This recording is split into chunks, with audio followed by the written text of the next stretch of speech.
Did you know that during the first 10 days of pregnancy, the baby is still invisible to the naked eye? Yet the foundation of an entire human body is already being built. A single cell changes every day, beginning one of the most extraordinary journeys of life. Let's explore day by day what really happens from fertilization to day 10. Hello everyone, welcome to Zenvy Health. Today we'll take a scientific journey through the first 10 days of pregnancy and discover the remarkable biological changes that occur each day as a new life begins. When a mature egg is released from the ovary during ovulation and enters the ampulla of the fallopian tube, and sperm contained in semen from the male reproductive system enter the female reproductive tract, an incredible biological journey begins. Millions of sperm travel through the cervix and uterus toward the fallopian tube. During this difficult journey, most sperm are destroyed by the acidic environment, the immune system, and the long distance they must travel. Only a few hundred sperm reach the egg, and ultimately only one healthy sperm successfully penetrates the egg's outer protective layer known as the zona pellucida. As soon as one sperm enters, the egg immediately hardens its outer membrane to prevent any additional sperm from entering. This protective mechanism is called the cortical reaction. The nucleus of the sperm then fuses with the nucleus of the egg, forming the very first human cell called the zygote, containing 46 chromosomes. At that exact moment, the genetic blueprint of the future baby is established. Approximately 24 hours after fertilization, on day 1, the zygote undergoes its first cell division and becomes two identical cells.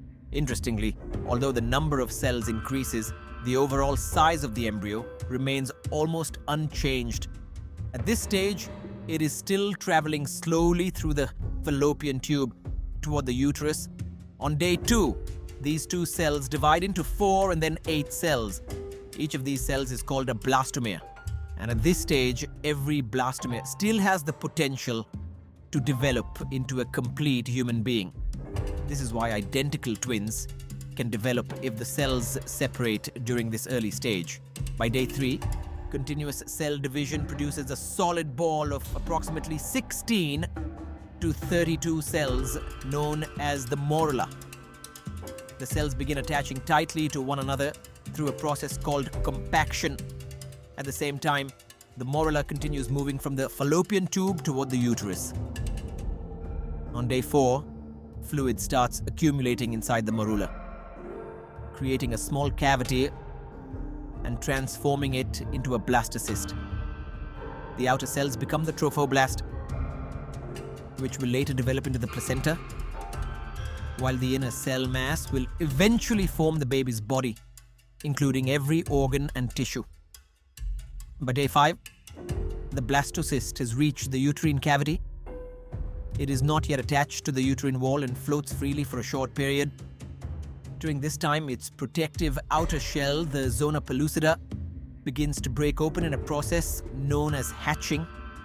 This step is essential because without hatching, the embryo cannot attach to the uterine lining, and pregnancy cannot continue. On day 6, the blastocyst begins making contact with the inner lining of the uterus, known as the endometrium. Specialized trophoblast cells produce proteins that help the embryo firmly attach to the uterine wall. This marks the beginning of implantation. On day 7, the embryo gradually embeds itself deeper into the endometrium. The trophoblast differentiates into two distinct layers, the cytotrophoblast and the syncytiotrophoblast. The syncytiotrophoblast begins invading the uterine lining and establishes the first contact with the mother's blood vessels. This is the earliest stage of placenta formation. On day 8, the inner cell mass also separates into two layers, the epiblast and the hypoblast.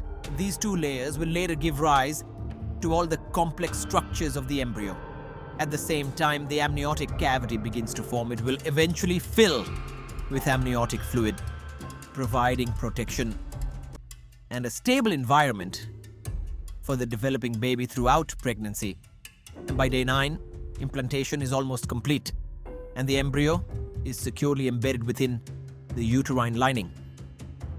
The syncytiotrophoblasts begins producing the hormone human chorionic gonadotropin, HCG, which plays a vital role in maintaining pregnancy and is the hormone detected by pregnancy tests. Around this time, the primary yolk sac also begins to develop, providing early nutritional support for the embryo. By day 10, the embryo is completely implanted within the uterine lining. The surface of the uterus begins to heal, while internally, the most important foundation of human life is being established. Early exchange of oxygen and nutrients between the mother and the embryo begins, and the trophoblast continues developing. If you enjoyed learning about the first 10 days of pregnancy, don't forget to like, share, and subscribe to Zenvy Health. Part 2 will explore days 11 to 20, where the placenta develops rapidly, blood circulation begins, gastrulation forms the 3 germ layers, and the baby's body plan starts taking shape. You won't want to miss it.